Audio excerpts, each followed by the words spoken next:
What's up, guys? This is Coach Grant with First Down Training, and today we're going to be breaking down how wide receivers can make crazy catches and how they can make some of the hardest catches that wide receivers will have to make. So I hope this video helps you guys out. Hope it can teach you a few new things. But also, fellas, if you're a wide receiver and you want to improve your speed, your quickness, your explosiveness this offseason, check out that very first link in the description below for a 12-week wide receiver gym workout plan. We give you over probably 250 gym exercises you can do mapped out on a schedule basis with sets, reps, and an example of each exercise for you to get you faster and more explosive. So check out that very first link in the description below. If you're interested in that, want to get faster this offseason, let's get started. So now, first example here is from Amon-Ra St. Brown. He's catching this I would say maybe quick post over the middle, and he takes a shot, but he's still able to hang on to this ball. So everybody probably who plays receiver knows this feeling, right? You're coming over the middle. You probably know you're going to be taking a shot from a safety, from a linebacker, maybe the quarterback threw it late. How do we hang on to that catch? Now, number one, you need to make sure that we have a strong grip on the catch. So a strong grip is not something that you can think about, right? That's not something that I'm going to run a slant route and I'm going to catch the ball and I'm going to have a strong grip. That's something that you develop, right? That's something that you develop with repetition work and with grip strengthening work. But that is quite frankly the only reason he's able to hang on to this ball is because he has a very, very strong grip. He's able to hang on to this thing. Because normally I would teach something a little bit different when you're catching that ball in traffic, going to take a shot, and we're going to show that in the next example. But I wanted to showcase this first and talk to you about this because you have to improve your grip strength as a wide receiver. That is something that's a must. A lot of you guys ask questions about, well, coach, I don't got a quarterback to throw to me, right? I can't work on my hands because I don't have somebody to throw me the ball 100 times every day. And now catching the football a million times is probably one of the most effective ways to help your hands. That's just fact of the matter how it is. But sometimes you don't have guys to do that. Sometimes that can get boring. How do you still work on it?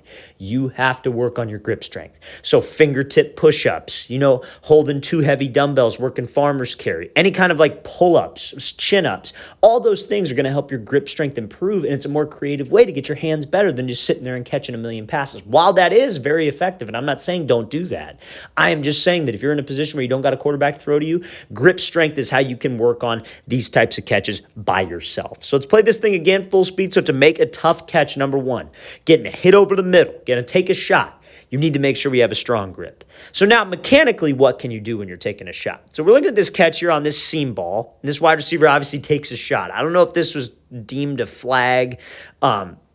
If it is, if it wasn't, it probably should be, but it is what it is. It's tough for the defender because he wants to knock this ball out, so I do see where he's coming from on this.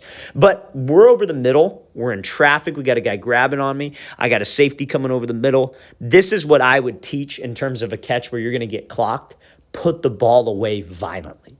So when that quarterback throws you the ball, you go up strong. Obviously, we've done the leg work. We have a strong grip. We have good hand-eye coordination, taking a photo of this thing when it hits my hands. That's textbook there with his eyes.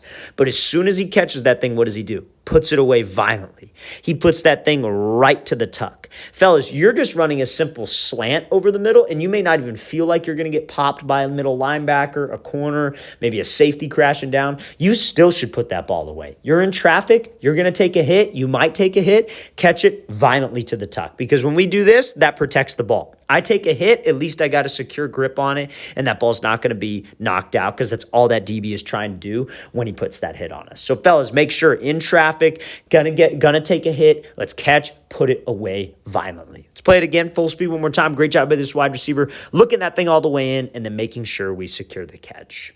Okay, so now one of the big questions we get asked about catching, different situations for catching, is jump ball, like a 50-50 ball. How do I win a 50-50 ball? Now, a 50-50 ball is very, very similar to that catch in traffic. It's just we need to understand what a DB is going to be trying to do. Let's say you're a bigger wide receiver. Let's say you're 6'2 plus, red zone, third and long. They're just going to put the ball above the rim, let you go catch it, right? And you're up against a smaller DB.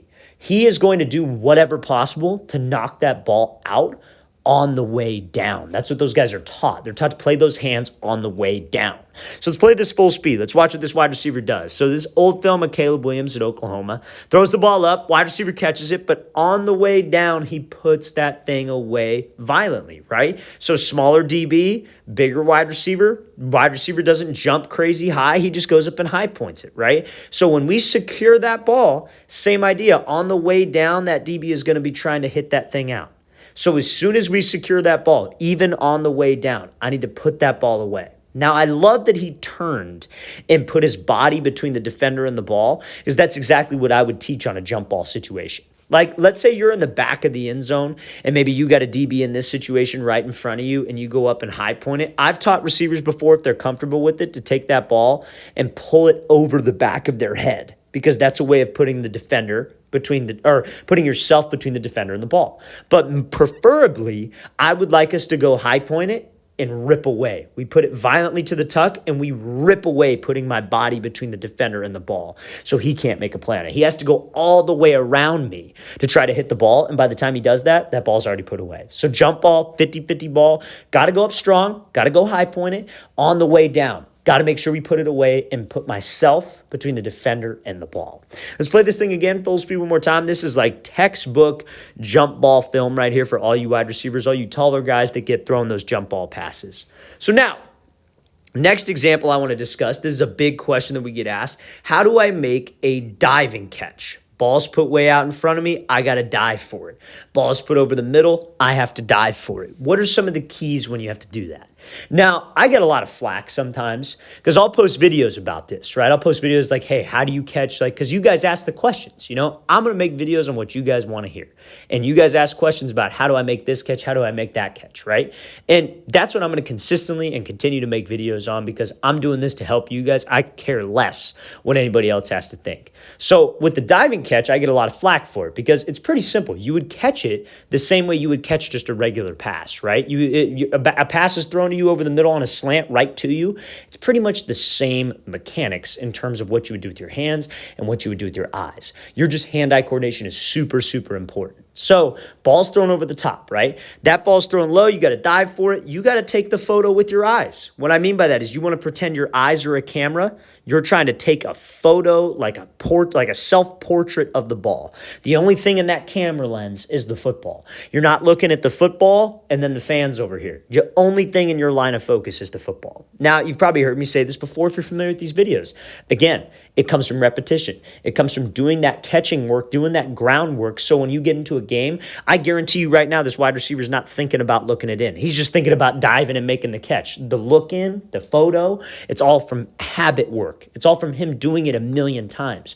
You got to do the lonely work. You got to do the boring work to work on these situations. So now, rather than just catching the ball from your quarterback, how do you work on this diving catch? Something that I'll do with my wide receivers that I've done in the past is, like, you guys have probably all seen it, like at a turf field. You know, you got that, like, and you can do this on your bed too. You can do this on your bed at home. You get somebody like your little brother or like dad to throw something to you. But I'll put guys, and we're in California, so we're lucky we have good weather all the time where we can do this. But we get like one of those high jump like mats, and I'll just throw the ball and have guys dive and have to catch and absorb it on the mat. So diving catch, fellas, we got to make sure that we focus on taking that photo, see that football hit your hands. And in some cases, this case, he didn't really get a chance to do it. But in some cases over the middle, when you dive and you catch, you want to try to turn so the back of your back hits the ground first, so the ground doesn't knock this ball out. Now, this is a high school game. Don't think they have replay, but if it was just college or NFL, that ball might have been out on contact with the ground, right? They're not going to call it in high school. That's a catch in high school. But if we turn and I can turn my body to absorb the force first, then I'm more likely to hang on to that ball. So with diving catches, fellas, just like a regular catch, focus on taking that photo and make sure after we secure it, we give that slight turn with my body to protect the ball. All right, fellas, really want to thank you for watching. I really appreciate it. If you guys have any questions at all, don't hesitate to leave those in the comment section below. Always appreciate the feedback. Always great to hear from you guys. And again, fellas, if you would like a 3-month daily wide receiver gym workout schedule, all the gym workouts wide receivers should be doing, check out that very first link in the description below. I'll see you guys next time.